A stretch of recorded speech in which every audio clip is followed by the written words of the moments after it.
Welcome back to the Scale Builders Guild. Thanks again for watching. Today we're doing a shop tour of Richard, aka Pardonmyn00b's workshop.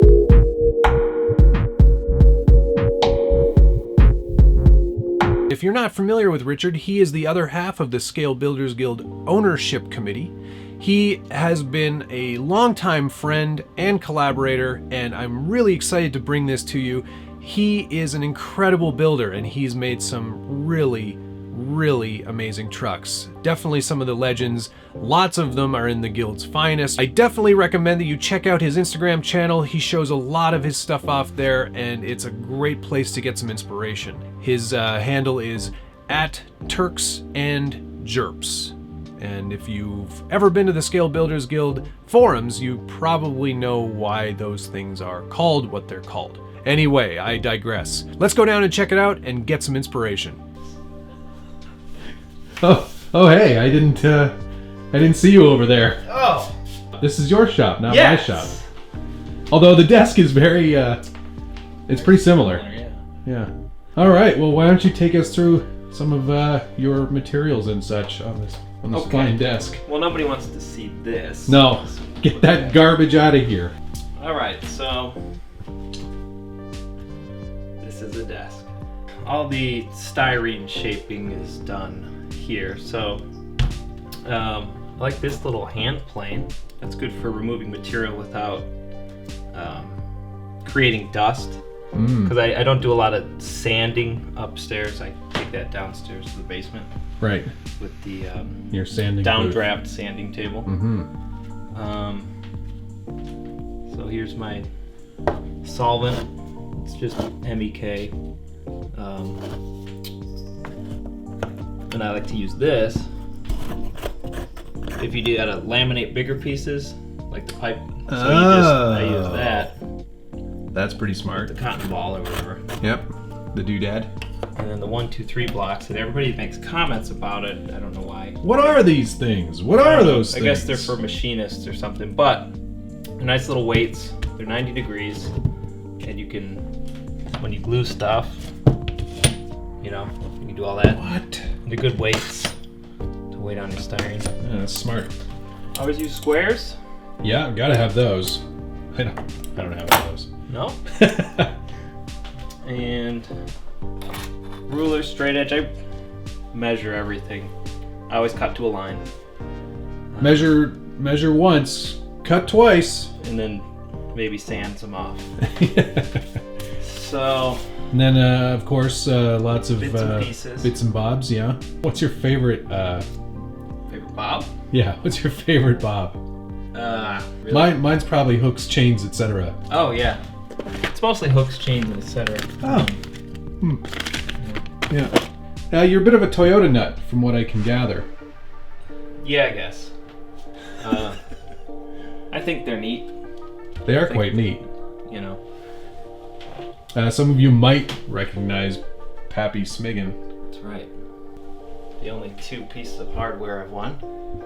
Both at the Team K&K TTT Trucks and Friends. Right, maybe an opportunity for more. Yes, hopefully. Different paint. I usually use acrylics, you know, for brush painting. Yep. And there's Kitty. Hey, Kitty. And it's soldering. Oh yeah. Well, sometimes you have to make connections. It helps. And this is the store, I guess. I could use some more tires. Yeah, I'm a bit concerned about your tire collection. Yeah, probably don't have much for any future builds, so I'll have to stock up. Yeah, just all my styrene shapes. I don't use a lot of styrene shapes. No, you make your own, don't you? Yeah, mostly tube, because I can't make that, but like strips, and I just cut it. And here's the rest of the Smiggin Folly gang. They don't really have names, but there's Uncle Albert's legs. Long story, but short leg, long story. Doesn't have his legs on right now. Right. Oh, there's some vacuum form pieces up there too. You do a fair bit of vacuum forming. Yeah, I sell them on eBay mostly, but right. The noob fenders, a lot of people have them. They might not even know I make them, but yeah. And then drop bag kits for the Toyota trucks. Yep. Couple extra bodies for future builds. Yep. I think I got two Blazers. Well, you gotta have 2 Blazers. Maybe I'll mate a Blazer body to a 80 series or something. Yeah. Oh, there's so many of those in real life. So yeah, just transmitters. I only use about 2 of those, but you gotta have a spare. Right. Some art on the wall. Toyota Jeep piece, I think. Found it. That's no Jeep I've ever seen. It's a Toyota Jeep. Oh, a fake Jeep. Yes. Fake Jeep Cruiser. Understood. Now I think what probably most people are very interested in, the truck collection, which I can't back up even further because there's so many. Yes. You want to walk us through a couple of these? Yes. Well, they all have to face the same direction because always. I couldn't build. Why don't we start with your current favorite? Which one would that be? Current. Well, I do like the busted Jeep. It's just built on a SEX10. I put leaf springs in the rear. It's one of those hard bodies. I made it to look like a typical busted Jeep that you would find in Ohio, because that's what they all look like now. So it's got the dents and the rust and the filth and... Look at those panels. So cruddy. Yeah, you're missing some trim there. That's spectacular. That's fun. No rear window, just a big sheet of plastic. And a 30-day tag. An open front diff for added, excitement. Oh, of course. Bald tires. It's a lot of fun in this. That's spectacular. That's a really great build. So I guess we'll start at the top. And sure, yeah, okay. So up here. Toyota Chinook, CC01 chassis. It's got a full interior. Kind of a pointless build. Pointless in the best way, though. I've seen video of that, and it's it's pretty great. And then we have the Bruiser chassis, the original, still the best. Yeah. With Trailblazer body. Yes. That I built. Not a Chevy Trailblazer either. That's right. This is a real thing. It was built before the Forerunner. Was this the Winnebago one? Yep. No. The Winnebago was the Trekker. Trekker. Right. Anyway, so I built the body.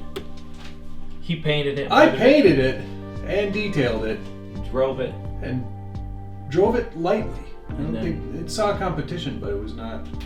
Through a series of trades, the orange truck that was on this went to him, and I got the red one. What do we got here? That is the Marlin Qualler. Ah, yes, Marlene. Class 1. Will be going with us. Ready this weekend. For comp, I think, with all those. That's the compiest Class 1 I've ever made. It's a pretty good truck. It is a good truck. I'm excited to drive it. Yeah. Out of the box, I think that was probably one of the better RTRs from. Yeah. I'd say. Four-wheel drive. And, it was like 35 scale points out of the box. This is the 84 Forerunner. Replica of my amazing truck I used to have. Yeah, this is like a like detail for detail, completely accurate to Richard's actual Forerunner. That looked exactly. It was exactly this truck. Yep, same rattle can paint job, but then I sold it to become an adult. Buy a house. Well, that was a huge mistake. Yeah, exactly. But I got room for more trucks. Now, this is not a Jeep I've ever seen. Yes, this is also not a Land Rover. This is Austin Gypsy. Yeah, nobody's really heard of it. We had to build off on the Scale Builders Guild for like rare and forgotten four-wheel drives, and this was pretty rare and forgotten. Very. Similar to a Land Rover, Yep. Same era? Like, would you say Yeah. it came out around the same time? I'm not too versed on the series of these, but yeah, 60s. Okay. I can't remember. It's been a while. I like it. I don't drive it a lot, but Yeah. it's my most detailed build. The tires are exceptionally narrow. Yes, narrowed dirt grabbers. Looks great. This replica of my FJ Cruiser fake Jeep. Down to all the minutia, of course. All the same details, very nice. No interior on that one, though. Dashboard. Dashboard. Yeah, Okay. I had a dashboard kit that I sold for that, but you know, the popularity of FJ Cruisers not so much. Quite low, Yes. unfortunately. Another rare, odd one. This is not a Samurai. It's a Toyota Blizzard LD10, which was a rebadged Daihatsu something, Rocky? maybe. There were several different things. But Lots of different variants. fake Toyota, but Toyota, Yes. and just a little critter. Quite nice. I also You owned that this. for a brief I did. moment. I owned this for a brief while. Got some pictures of it. Drove it a little bit. Was nice to it, of course, and then traded it back. And to the bottom of the lake it goes. And the Cherokee. We already looked at that one. And This is pretty cool. Yeah, this is a fan favorite. Mhm. They like the International Harvesters. Wish I remembered what year it was. It's a 150, I guess. I think that's what I put on there. So, It's a good license plate it on was a that. half-ton pickup? I don't remember. But it's Uncle Albert's work truck. It's made out of wood. I carved it out of MDF. Headquake? Headquaked it. Headquake? That's me. No, I wish. Definitely inspired by him. Yeah, very, very cool. I like that this is one of those trucks where you definitely thought about how you were going to accessorize it and make it an actual truck that like somebody would use. Yes. So it's a work truck. I have it set up as if they were going to do a concrete job. Right, So I made all the concrete tools. And they all work. Like the bowl float worked. I did a little test with some concrete come along and everything. Are these spikes? What are these? Yeah, pins. Pins? And there's some floats and trowels, and Awesome. harkens back to the days of my youth. All right. Should we move over here? Sure. There's one of those. This is an MFAB Manitou 3D printed Forerunner, yes? Yes. And I've done a little modifications to it. I cut the front off. There is I wish I remember who built it. They call it the T40R something. It's a 5th gen Forerunner on 40s. Solid axle swap. So I'm kind of used that as inspiration. Yeah, you're building a tribute build to that, Yeah. if you will. So it's... You've done a great job sanding this and actually, getting it nice and smooth. I've seen a few of these on the internet, and none of them look quite this good. Yeah, you got to take your time, and it's not a one step. It's not just filler primer. You got to sand. Sand. There's effort required to get it to look this good. A lot of back and forth, but Yeah. Worth it though. it's worth it. Looks amazing. So that'll also be painted the same blue as the FJ Cruiser. Cavalry blue. Yes, it'll be the TRD Pro version. Then we're gonna have to do a slow creep across on this one It's because almost camouflaged. it's so big.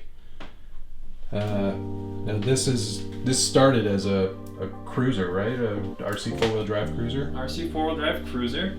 Stretched it into an HJ47 troop carrier. It's on a stretched RC 4-wheel drive fracture chassis. Whoa! Long discontinued, cut in half, stretched, brazed back together. It made an Australian tribute, with the All the brush bar bars work and the dingo smasher and the Outback plates and Crikey, mate, it's a ripper of a truck. yeah, it needs Really some more is. details. I want to put like a big air cleaner Oh yeah. on the fender. And Well, because it's quite dusty in Australia. yes, but this is another terribly useless truck.